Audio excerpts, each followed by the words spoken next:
नमस्कार, सत श्री अकाल, राम राम सा, खम्मा गणी, वणक्कम, प्रणाम। आप सभी का ऑल्टरनेट मीडिया में फिर से स्वागत है। मैं आपकी होस्ट गायत्री देवी। हमारे साथ जुड़े में Karan Verma, political analyst and social media observer. हमारे साथ करण जी जुड़ेंगे हमारे इवेंट पे स्पेशल टॉक के साथ आ रहे हैं। बिल्कुल। मैंने जब भी करण जी के साथ इंटरव्यू किया है, उनकी जो पर्सपेक्टिव है, बीट अराउंड द बुश नहीं करते, जलेबी नहीं बनाते, सीधे जैसे अर्जुन अर्जुन एकदम तीर निशाने पे मारते हैं, वैसे ही करण जी का जो पॉइंट ऑफ व्यूज है मुझे बहुत पसंद आते हैं। He is very straightforward to the point. मिलेंगे हमारे साथ हम सभी। The alternate media family on this side of the screen is eager to meet you and host you on 14-15 March, Dr. Absolutely. Ambedkar International Center. जी Karan ji, 2 words for our पहले तो conference. आपको नमस्कार, आपके सभी दर्शकों को नमस्कार। हर बार स्क्रीन के हम लोग इधर और उधर होते हैं, तो मेरा मानना है इस बार जब हम लोग सामने होंगे और आपके दर्शक होंगे, और मैं चाहूंगा खूब भारी मात्रा में वो वहां स्वयं उपस्थित हो, ताकि भाई उनसे सामने सामने मिलने का भी एक अवसर मिले, बातचीत भी हो सके, उनके भी प्रश्न ले सकें। तो नथिंग लाइक इट। 14 और 15 मार्च को मैं वहां पर जरूर होऊंगा। मैंने सब किनारे करके 14-15 मार्च अपने लिए निकाल रखा है, डॉक्टर अंबेडकर इंटरनेशनल सेंटर पे, which is close to the parliament. 14th and 15th March, Unstoppable Bharat. It's going to be an unstoppable event and you all have to be there. जी, मैं भी स्क्रीन के ऊपर क्यूआर कोड लगाऊंगी जो आपको सीधे पास वाले सेक्शन में लेकर जी। जाएगा। वहां से आप बहुत इजीली कर सकते हैं। कोई दिक्कत होती है in case some technical issues, तो just write me an email और इवन द नंबर जो जिस पे आप डोनेट करते हैं, हमें हमारे कार्य में सहायता करते हैं, उस नंबर पे आप मुझे व्हाट्सएप भी ड्रॉप कर सकते हैं। करण जी, आते हैं आज के मुद्दे पर जो कि बहुत इंपॉर्टेंट है। जी। मद्रास हाई कोर्ट से बहुत हम्म। मजेदार आ रही है। Over to you. देखिए, मैं बिल्कुल सरप्राइज नहीं हूँ। पहले तो आपके दर्शकों को बता दूं कि क्या है वहां पर। तो वहां पर एक जज साहब हैं जिन्होंने अपने को आज रिक्यूज कर लिया हियरिंग से, क्योंकि अपेरेंटली एक पुराना केस चलता आ रहा है सीबीआई का, जिसमें all India judicial lawyers association ने एक रिप्रेजेंटेशन देके कहा है कि 50 लाख रुपए लॉयर ने क्लाइंट से रिसीव किए थे जज को देने के लिए, ताकि वो एक फेवरेबल डिसीजन दे सके क्वॉशिंग ऑफ अ केस को लेकर। सीबीआई का केस चल रहा है ये 2008-9 के टाइम से। तो अब उन्होंने पैसे तो दे दिए, अभी तक ना वर्डिक्ट आई ना कुछ आई। अब उनमें से किसी ने कुछ लीक किया, किसने क्या लीक किया, फाइनली उतावलापन आ गया और ये कंप्लेन हो गई। तो जज ने अपने को आज अपने वहां से हटा लिया। जज ने कहा भाई मैं हटाता हूं, इसको विजिलेंस सेल को रेफर किया जाए, इसको किसी को रेफर किया जाए, एंड देखते हैं क्या होता है इस पे।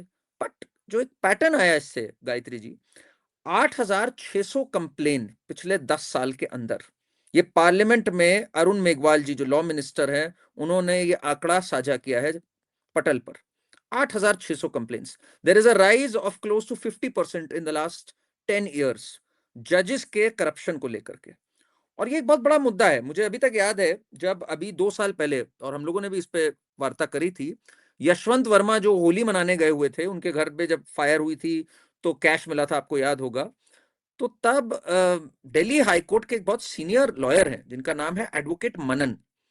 उन्होंने आकर एक बात कही थी। उन्होंने कहा था 90% जजेस in the lower courts are totally corrupt. बड़ी स्टेटमेंट। कहते मैं खुद देखा हुआ है, totally corrupt. Listing of cases से लेके वर्डिक्ट से लेके एवरीथिंग कंप्लीट करप्शन है 90% में। जो उन्होंने अपना फर्स्ट हैंड एक्सपीरियंस आके शेयर किया, और रिपब्लिक पे भी आए हुए थे, मैं वहां पे था भी जब इन्होंने आकर ऑन कैमरा ये बात कही भी। तो आई एम नॉट स्टन्ड, मतलब मुझे इस पे बिल्कुल भी वो नहीं होता। हमने जुडिशरी को एक ऐसे पेडिस्टल पे बिठा रखा है इस देश में। ये मिलॉर्ड कल्चर जो आया हुआ है, जो कि अब जब डिस्ट्रिक्ट कोर्ट्स वगैरह की वीडियो फुटेजेस आती हैं, आपने भी कई देखी होंगी, जिस तरह से बदतमीजी से बात करी जाती, जो एक इंटाइटलमेंट है जजेस में, जबकि उनके अंदर खुद के करप्शन केसेस इतने हैं। क्या हुआ है इस यशवंत वर्मा जी का, जो पकड़े गए थे, नोट्स जिनके यहाँ से नोटों की गड्डियां मिली थी, मेरा नहीं है, मेरा है, मैं यहां ट्रांसफर हो रहा हूं, मेरी ऐसे इंपीचमेंट होगी। हो गए क्या इंपीच? क्या हुआ उसका? हम लोग की पब्लिक मेमोरी यही होती है, बात आगे बढ़ जाते हैं, 2-3 साल निकल जाते हैं, we forget it. So this judicial corruption is a very very serious issue. I am glad आपने आज इस मुद्दे पे पूरी बहस करी, बिकॉज इतनी नॉर्मल हो गई, इस पे मीडिया तक में बात नहीं हुई। अरे जज का करप्शन हुआ 50 लाख का, कोई बात नहीं, ये तो होता ही रहता है। तो I am glad we are discussing this, but people need to realise judiciary कोई दूध की धुली नहीं है। एक ऐसा बना दिया है ना, अरे कंटेम्प्ट ऑफ कोर्ट हो जाएगा, जुडिशरी पे कुछ मत कहो। अरे जुडिशरी हमसे, कोई जुडिशरी हमारे बाप थोड़ी लगते हैं। They are, it is not the colonial era where we are calling them milords and bowing before them. ठीक है, have respect for the judiciary, but आप भी दूध के धुले नहीं हो. You are also under scrutiny. We need a judicial accountability bill, जिसकी बात चल रही थी कब से. क्या हुआ उसका? ना आया, ना कुछ इस पे आगे बात चली, और करप्शन डबल हो गया.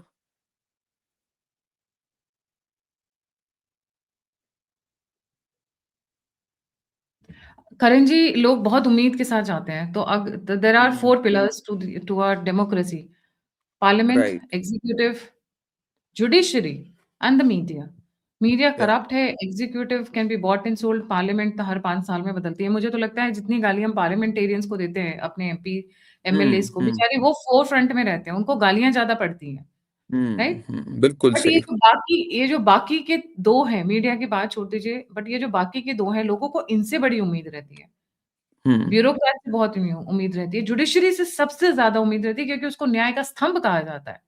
तो जब न्यायपालिका ही करप्ट हो जाएगी, 90% ऑफ द जजेस आर करप्ट, तो डोंट यू थिंक दीज़ इन जजेस के जो ऑब्वियसली करप्शन कहाँ से आ रहा है कि किसी के फेवर में जजमेंट देने का. तो ये तो पूरा का बिल्कुल. पूरा न्याय व्यवस्था ही पूरी खोखली हो चुकी है, चरमरा चुकी है. टोटली चरमरा चुकी है. और मुझे दुख ये है कि इनको इतना ज्यादा बोला नहीं जाता है जितना नेताओं को बोला जाता है. इस पे लेट अरुण जेटली ने एक बात कही थी, the tyranny of the unelected, कि तुम तो चुनाव भी नहीं फेस करते हो, तुम तो इलेक्टेड भी नहीं हो. और जस्टिस चैलमेश्वर और इन सब ने कहा था कि एवरी एवरी सेकेंड जज इज एन अंकल और the aunt of the other. Nepotism भी कूट कूट के भरा हुआ है इनके अंदर. ठीक है ना. सब एक दूसरे को ही ये कोलिजियम सिस्टम भी ले आए हैं. जो एनजेएसी आना था, जिसमें जुडिशियल अपॉइंट्स कमीशन होनी थी, उसको भी इन लोगों ने स्कटल कर दिया. इस गवर्नमेंट ने भी उस पर फिर डबल डाउन नहीं किया, कुछ उस पर आगे नहीं बढ़ाया. ये तो एक टोटल जिमखाना क्लब बना हुआ है इन जजेस का. You scratch my back, I scratch your back. 5-5 crore cases pending है. आप सोचो ना जरा गायत्री जी, कोई शर्म ही लिहाज नहीं बची है इस पे. छुट्टियां मना रहे हैं ये लोग, कभी विंटर वेकेशंस, कभी समर वेकेशंस, एक्सटेंडेड हॉलीडेज, और प्रिविलेजेस ऐसे कि आपने मिलॉर्ड नहीं बोला तो कंटेम्प्ट हो गया. ये गलती हमारी है ना. किस पेडिस्टल पे हम लोगों ने इनको भाई बिठा रखा है यहां पर जस्टिस. और ये हर जो एक ऑनेस्ट जज है, मैं मानता हूं कुछ जजेस आर वेरी ऑनेस्ट ऑल्सो, जैसे जस्टिस वीके कृष्णा अय्यर थे 2011 में. इन्होंने एक चिट्ठी लिखी थी. तब राहुल गांधी नए नए तब चल रहे थे, तब लोगों को लग रहा था, बड़ी उम्मीदें थी राहुल गांधी से, कांग्रेस की सरकार थी, तो इन्होंने बड़े हीरो बनते हुए चिट्ठियां लिखी थी कि क्या सिस्टम में सुधार हो सकता है. Talking about 2010 and 11 type of era. तो तब उन्होंने लिखा था कि एक भी करप्ट जज को आज तक सजा नहीं मिली है, and there are lots of corrupt जजेस. क्यों नहीं आपकी सरकार कुछ करती अगर आपको इतना शौक है करने का. ये उन्होंने तब कहा था. उनसे तो चलो हमें उम्मीद भी नहीं थी, बट करप्शन केसेस तो डबल हो गए पिछले 10 साल के अंदर, as per the law minister on the floor of the house. तो इस पे मतलब अब क्या बचा है इस पे. आप क्या, आप एक बात बताओ, लोग अपने घर बार बेचकर कोर्ट पे जाते रहते हैं, तारीख पे तारीख लेते रहते हैं, सोचते हैं कि अरे एक दिन जस्टिस होगा, जबकि इट इज बीइंग बॉट. पीछे उनको पता तक नहीं, उनको एक छोटी सी दलील देके उलझा करके अगली तारीख पे दे दिया जाता है, घुमा दिया जाता है. उन्हें लगता है अरे हमारे कागजों में कुछ कमी होगी, हमें और मेहनत करके लगना है, जबकि पीछे एक सेटिंग हुई हुई है भाई. पीछे एक कल्यूजन हुआ हुआ है. और कितनी ब्रांचेस हैं इसकी, listing of cases, buying and purchasing of witnesses. और कोई भी जज कैन ऑलवेज से कि अरे मेरे को ये बात नहीं क्लिक करी, ये नहीं समझ आ रही, ये ऐसे होगी. इसमें तो एक आर्बिट्ररी सुपर पावर है आपके पास. और ये जजेस होते कौन है भाई, है तो हमारे ही सिस्टम से निकले हुए. हमारे सिस्टम के जब बाकी अंग इतने करप्ट हैं, जब कोई टेंडर्स वगैरह हर चीजों में इतना ग्रॉस करप्शन है, आप क्या सोचते हो इनमें करप्शन नहीं होगा? 100% करप्शन होगा, और सामने आ रहा है वो corruption. So don't you think they are the ones, जैसे निशिकांत दुबे जी ने एक बार आकर स्ट्रेट फॉरवर्ड सामने बोल दिया था, अगर भारत में सिविल वॉर होगा तो इनकी वजह से होगा. मैं सिविल वॉर की बात नहीं कर रही हूँ. भारत में माफिया राज जो शुरू होगा, दैट थैंक्स टू द जजेस. नहीं, मैं इस स्टेटमेंट से बिल्कुल इत्तेफाक रखता हूं. सबसे पहले तो कि सिविल वॉर इस देश में ऑलमोस्ट कराने के लिए जिम्मेदार हमारी जुडिशरी है. इसका एक उदाहरण देता हूं मैं आपको. फार्म लॉज जब आए 2021 में, तो पार्लियामेंट द्वारा प्रस्तावित, पार्लियामेंट द्वारा बनाया गया कानून था. जस्टिस बोबडे ने, तब जो कि चीफ जस्टिस थे, उन्होंने इस पे एक इंटरिम स्टे लगा दिया. आज से 2 साल पहले, अब जब वो रिटायर हो चुके हैं, तो वो इंडिया टुडे के एक समिट पे आए थे, मैं वहां पे था. तो उनसे राजदीप सरदेसाई ने पूछा कि आपने क्यों स्टे लगाया. उसने, आपको पता है गायत्री जी क्या कहा? उसने कहा बाहर इतना शोर शराबा हो रहा था तो मैंने स्टे लगा दिया, मॉब्स इतने उतर आए थे सड़कों पे. He said this. तो राजदीप सेड, वो फंस गया है बोल के, कि डू यू मीन टू से कि आपने कानून के बेसिस पे कहीं स्टे नहीं लगाया? कह रहा कानून के बेसिस पे हम कैसे स्टे लगा सकते थे? भाई parliament is with in the right, numbers थे, उन्होंने एक कानून पास किया, कोई कॉन्स्टिट्यूशन का प्रोविजन वो उल्लंघन नहीं कर रहा था, हमने तो इसलिए उस पर उल्लंघन लगा दिया क्योंकि मॉब है। यानी कि इज एडमिटेड कि हमने इस मोबोक्रेसी को बढ़ावा दिया and we submitted to this mobocracy. हमने हार मान ली इस भीड़ के आगे। भाई कानून की किताबों का क्या करना, कॉन्स्टिट्यूशन कॉन्स्टिट्यूशन जो करते उनका क्या करना, हमने तो भीड़ के आगे घुटने टेक दिए अपने चीफ जस्टिस होने के बाद। तो कल को क्या नैरेटिव चला कि यार सड़कों पे उतरो, चक्का जाम करो, उमर खालिद जैसे लोग और पैदा करो, चीफ जस्टिस हमारे आगे नतमस्तक हो जाएगा। क्या है चीफ जस्टिस की हैसियत? यही मैसेज गया ना इससे। और क्या मैसेज गया? Is this not giving rise to a civil war?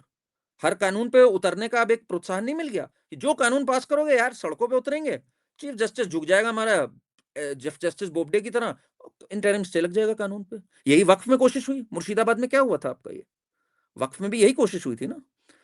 अब की बार नहीं जुडिशरी इतना झुकी इस पे, बट ये जो तरीका है of judicial over reach, interfering in legislative matters, आपको किसने हक दे दिया भाई ये सब करने का? आपसे अपना काम सुलझ नहीं रहा है। इलेक्शन कमीशन की अपॉइंटमेंट में भी सुप्रीम कोर्ट बैठेगा। वो तो गवर्नमेंट ने माना नहीं और ऑपोजिशन कोर्ट करती रहती है, अरे जुडिशरी को क्यों हटा दिया? पहले कभी होती थी क्या जुडिशरी? पहले तो लीडर ऑफ ऑपोजिशन भी नहीं होता था। तो आप हर जगह एक सीट चाहते हो और आपका अपना जो इंस्टीट्यूशन है वो सबसे खोखला है, और आपको एक राइट मिला हुआ है सब पे कमेंट करने का कि इलेक्शन कमीशन कितनी पारदर्शिता है, इलेक्टोरल बॉन्ड कितने साफ हैं। अरे आप खुद कितने साफ हो यार? आपके 5-5 करोड़ केस पेंडिंग पड़े हुए हैं, जजेस रो रो के जा रहे हैं, एनवी रामन और इतने जजेस, और आप बड़े बड़े ज्ञान दे रहे हो सबको। वेरी खोखला, मतलब इतना खोखला मैंने इंस्टीट्यूशन कोई नहीं देखा। आपने 4 स्तंभ की बात करी, सबसे खोखला जुडिशरी हमारा। इसको साफ करने का क्या तरीका हो सकता है? देखिए, ब्यूरोक्रेट्स को तो आप फिर भी फायर कर सकते हो। हम्म। पार्लियामेंटेरियंस जैसे एमपी, एमएलए जो हमारे नेतागण हैं, वो बेचारे हर 5 साल बाद जनता के पैरों में गिरते हैं वोट पाने के लिए, राइट? हम्म। और सबसे ज़्यादा धज्जियाँ अगर हम पॉलिटिक्स की बोलें तो उन्हीं की उड़ाई जाती हैं। चाहे वो राहुल गांधी हो, अखिलेश यादव हो, योगी आदित्यनाथ हो, मोदी हो, गांधीज़ हो, स्टालिन हो, ममता हो, इन ये सब लाइमलाइट में रहते हैं। पर ये बेचारे हर 5 साल बाद जनता के कदमों में होते हैं। पर ये लोग तो सरकारी दामाद बन के बैठे हुए हैं।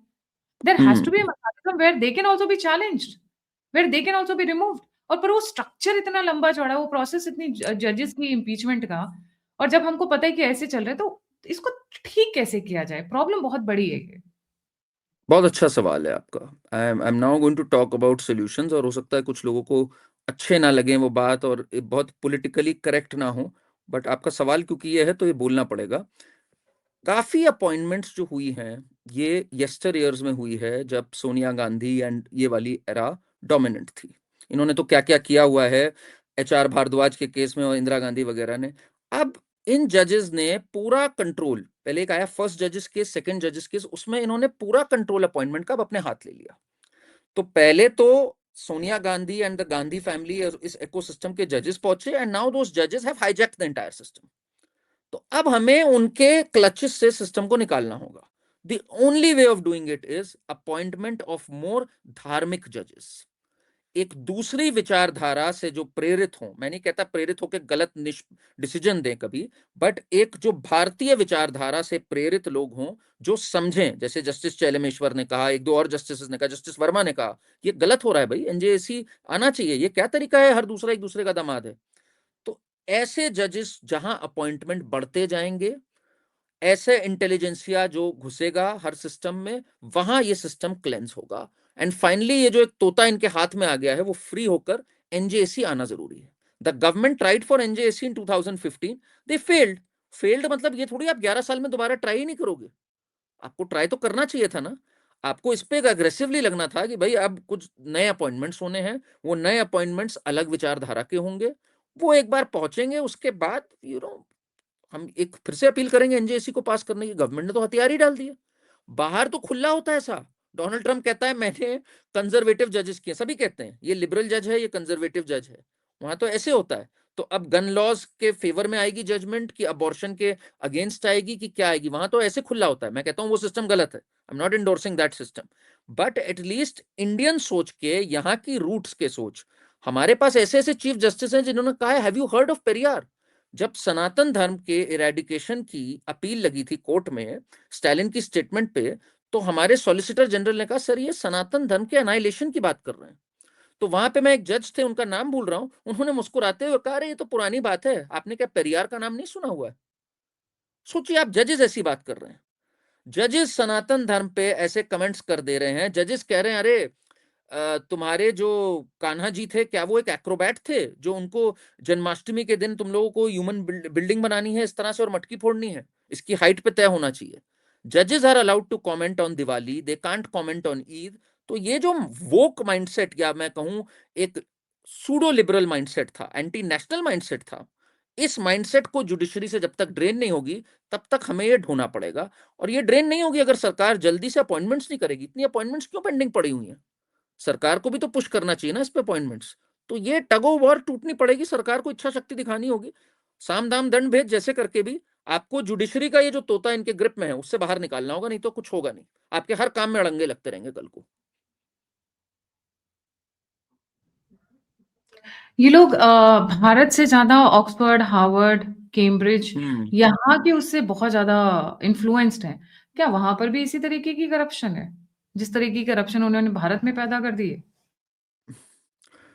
वहां पर देखिए अमेरिका में खुल के बायसेस हैं, करप्शन नहीं है बट बायसेस हैं कि भाई ये कंजर्वेटिव जज हैं, खुल के है ये बात, ये लिबरल जज हैं, ये कॉन्स्टिट्यूशनलिस्ट हैं, ये लिटरल वर्ड लेते हैं, ये ऐसे लेते हैं, वो एक अलग बात हो गई। बट यहाँ पे तो जब हमारा पूरा सिस्टम करप्ट है, अगर मैं बात करूं राइट फ्रॉम कोई फाइल की लिस्टिंग टू कौन सा केस पहले आएगा, टू कौन सा केस की हियरिंग अब लटकी रहेगी 2-2 3-3 साल तक। क्यों नहीं हुआ नेशनल हेराल्ड में आज तक जस्टिस गायत्री जी? क्या आप सोचते हो? इतने साल हो गए, एक सरकार आके दूसरी आ गई, उसके भी 2 टर्म पूरे हो गए, तीसरा आ गया। 2G केस में क्या हुआ बताओ मुझे? 2G केस पे इतना बवाल हुआ, इतना सब कुछ हुआ, did we see justice happen? The जज सेड कि प्रोसिक्यूशन कुछ कर ही नहीं रही इस पे, प्रोसिक्यूशन ने केस वीक कर दिया। कभी इन्वेस्टिगेशन के लेवल पे करप्शन, कभी रिपोर्ट प्रेजेंट होने के केसेस पे करप्शन, फिर भाई जुडिशरी भी लिस्ट कब करेगी, कौन सा बेंच सुनेगा, इस बेंच ने सुनने से मना कर दिया। क्या हुआ शराब, ये शराब घोटाले का क्या हुआ अरविंद केजरीवाल का? इतना clear evidence day in day out हम लोग डिबेट कर रहे थे। अब क्या हुआ सरकार को या लीगल ऑफिसर्स को या जजेस को? Why are they not taking this up now? Why is he not behind the bars in this शराब घोटाला केस नाउ? हियरिंग तक नहीं होती उसकी अब, क्यों नहीं होती है हियरिंग्स? कैसे डिले हो रही हैं आप सोच रहे हो? नो नो, एक और चीज हुई है जो शायद व्यूअर्स को नहीं पता थी और मैं उस पे अलग से शो नहीं कर पाई। जितने भी अरविंद केजरीवाल के टाइम के केसेस थे, ब्यूरोक्रेटिक केसेस, अगर आप चेक करेंगे, जो आईएएस आईपीएस ऑफिसर्स को, सीपीडब्ल्यू डी वर्क को, पीडब्ल्यूडी वर्क्स का, वो सारे खारिज कर दिए गए। हफ्ते 10 दिन पहले की न्यूज़ है, मैं अभी अब जब जब तक आप बोलेंगे मैं न्यूज़ अच्छा, निकाल के दिखा दूँगी। वो ओके। सारे केसेस खत्म कर दिए गए हैं on the line there has to be smooth functioning. तो ओ, हमें फ्रिक्शन चाहिए। It has happened and I am quite shocked. मैंने जब वो न्यूज़ देखी, आई वाज़ लाइक क्या? अच्छा, आई डिडंट वो नो दिस। केसेस केसेस कौन रद्द कर सकता है? या तो जिसने इनिशिएट किया हो, वो कर सकता है, या फिर कोर्ट कर सकती है। कोर्ट में सुना नहीं कि हाई कोर्ट ने किया है, जहाँ से केसेस शुरू हुए थे वहीं से रद्द करवाए गए हैं सारे। कोर्ट में, जिस जुडिशरी में यही एक सिस्टम नहीं है कि कौन सा केस कब लिस्ट होगा, is there a time frame कि कौन सा केस कब लिस्ट होगा? किसी केस का नंबर 2-2 साल तक नहीं आता है और किसी को मिडनाइट हियरिंग मिल जाएगी याकूब मेमन के केस में। ये कैसे हो रहा है? कोई सिस्टम होना चाहिए ना। It is arbitrary, total arbitrary. जिस लॉयर की बढ़िया जान पहचान होगी वो आपका केस लिस्ट करवा ले जाएगा। तो जहां एक ओपन लूपहोल है करप्शन का कि भाई किसी का तो नंबर 3-3 साल तक नहीं आएगा, किसी का नंबर हो सकता है कल आ जाए, एक के बाद एक हो सकता है हियरिंग हो जाए, तो यानी कि ये पूरा एक कठपुतली हो गया ना। फिर तो जजेस एंड द एग्जीक्यूटिव के बीच में लॉ ऑफिसर्स के करप्शन, जुडिशियल ऑफिसर्स के करप्शन। कितने जजेस ने बोला इतना भयानक करप्शन है? मैं तो जजेस छोड़ दीजिए, जुडिशियल ऑफिसर्स का करप्शन। तो ये जब हियरिंग ही नहीं है आपके हाथ में, क्या जस्टिस होगी भाई इसमें? कोई एक लंजा फंसा के अगली हियरिंग ले लो, अगली हियरिंग में 2 साल हो जाते, कितने तो मर जाते हैं भाई, नंबर ही नहीं आता केस का। तो इट्स अ हाईली करप्ट। मतलब जब मैं जुडिशरी की हालत देखता हूं, मुझे बिल्कुल नहीं लगता हमारा देश प्रोग्रेस किया। मैं आपको बताऊं, जहां जस्टिस ही नहीं है, एक बेसिक प्री रिक्विजिट, वहां 4 ट्रिलियन इकोनॉमी, इतनी बड़ी बातें, मुझे बड़ा गर्व होता है काफी अच्छी चीजों पे, पर फिर सब बेकार लगता है मुझे। ये एक ऐसा गो टू पॉइंट है कि जस्टिस ही नहीं है आपको। या there you put that out. Delhi government withdraws all cases filed by AAP against centre. नहीं, ये तो आप अगेंस्ट सेंटर है, आप वाले भी काफी विड्रॉ हो गए, आप बता रहे हो ना? वो भी विथड्रॉ हुए हैं, वो पैरेलली दोनों तरफ से हुआ है। Now since we have to hmm. Finish the show, but वो पैरेलली दोनों तरफ से है, दिल्ली गवर्नमेंट ने भी किया है और जो इधर से हुआ था वो भी हुआ है। तो इट्स लाइक एक कि भी तुम हियरिंग नहीं हमारा हुई ना? कैंसिल करो, हम तुम्हारा कैंसिल करें, समथिंग लाइक दैट। एक भी हियरिंग हुई है उसके बाद से? केजरीवाल गया इधर हियरिंग के लिए शराब घोटाले पे, इलेक्शन जीत गए, कहानी खत्म हो गई। ये चिदम्बरम वगैरह भी कुछ टाइम जेल में रह के आ गए, उसके बाद कुछ हुआ उनका चिदम्बरम का? नेशनल हेराल्ड आप सोचो ना, नेशनल हेराल्ड कब से चल रहा है? कानी मोजी और ये सब हम लोग क्या क्या सुनते थे। दामाद जी, क्या हुआ उनका? उनको भी क्लीन चिट मिल गई वहां पे। तो केस को इतना डिले कर दो कि आप भूलने लग जाओ उसको, आप भूलने लग जाओ, तब तक साक्ष्य मिट जाते हैं। एक दिन हल्के से साइड नोट पे आ जाता है, केस खत्म हुआ, हमने भी पॉलिटिकल माइलेज ले ली, उन्होंने भी ले ली, दोस्ती कर ली, आप मूर्ख बने, हम आगे बढ़ गए। सिंपल है ये। How convenient for them. जनता नाच रही होती है कि अब तो पकड़े जाएंगे, इस विश्वास में रहती है कि अब तो एक्शन होगा, अब तो ये जेल जाएंगे, अब तो इन्हें अपने किए की सजा मिलेगी, और एंड में क्या होता है, दोनों पार्टीज हैंडशेक कर लेती हैं। मेरी एक अपील है, आपसे मैं साफ बोलूं, the people of this country need to start speaking against the judiciary, अच्छी लगे बुरी लगे। ये एक पेडिस्टल पे, पहले नेताओं को ऐसे पेडिस्टल पे बिठाया जाता था, अरे नेताजी आ रहे हैं। 2011 में इंडिया अगेंस्ट करप्शन के बाद से एक मूवमेंट आया, और एक जनरल आई बात, मैं उस मूवमेंट को नहीं उसका, कि एक पीपल स्टार्टेड आस्किंग द नेता कि भाई तुम हमारे वजह से हो यहाँ पे, you are elected by us, you are our servant, don't sit on our head, we need to have this attitude towards the judiciary. इनको जो आपने मिलॉर्ड बना दिया है, जो कि सबसे करप्ट इंस्टीट्यूशन के हैं, इसको, इस बात को अब कमरों के अंदर नहीं होना चाहिए, it should be out there. You need to behave, your institution is corrupt, you need to cleanse it. नहीं करप्ट कर सकते हो, मेक वे। आप जनता से बड़े नहीं हो, जनतंत्र है अंत में। That is the message that needs to go out at every level. जी, बिल्कुल सही। Thank you so much Karan ji for joining. जाने से पहले सभी व्यूअर्स से रिक्वेस्ट है, please don't forget to like, subscribe and share the alternate media. अगर आप मेरी सहायता करना चाहते हैं आने वाले कॉन्फ्रेंस में, तो प्लीज हमें आगे आएं, सपोर्ट करें, डोनेट करें। ये यज्ञ है, ये हवन है, हर किसी की कंट्रीब्यूशन और हेल्प की जरूरत है हमें। नंबर और यूपीआई स्क्रीन के ऊपर है, and don't forget to like, subscribe and share the video. इसी के साथ जय हिंद, जय श्री राम, हर हर महादेव।